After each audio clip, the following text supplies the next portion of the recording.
Rian Johnson, you are an absolute madman. This movie is you Thank did you, it. Kevin. You did it again. Oh, thanks, man. I You appreciate did it it. again. It's so Thank you. good. I didn't think you could come anywhere close. Thanks, Did brother. you?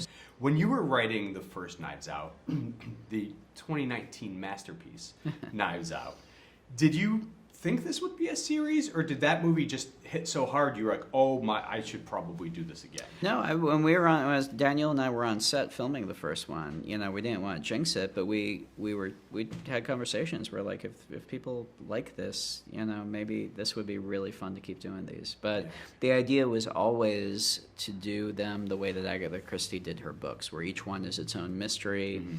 Completely different world, completely different tone and mystery and cast and everything.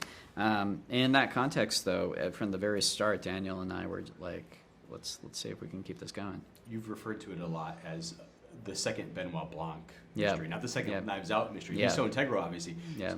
If he wasn't able to do this, would you have even proceeded? No. This whole thing is me and Dan. And the whole reason we're sitting here is because I love working with Daniel, and Yeah.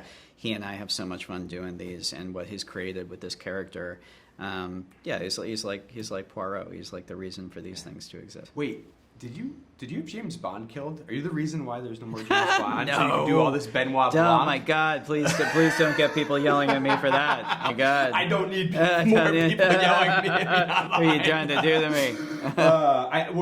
We cleared the record. You did. Rian Johnson did not have James Bond. No, let's put that on the record, Yeah, please. yeah. Put that on my Wikipedia page. We find out that Mr. Blanc is gay in this one, which you've confirmed. Mm-hmm.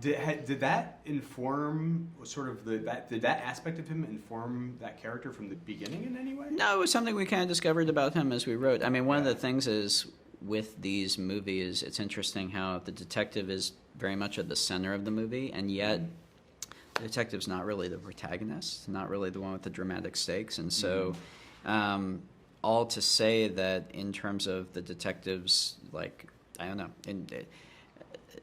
there's always the temptation to delve deeper into the detective's like life outside of the world of the mystery, and I think that's kind of a mistake. I feel like getting glimpses of who he is, it can be good, but the notion that these are character studies or really exploring like his wants and needs is kind of outside the realm of it. These are all about the mysteries and his function in them as the detective.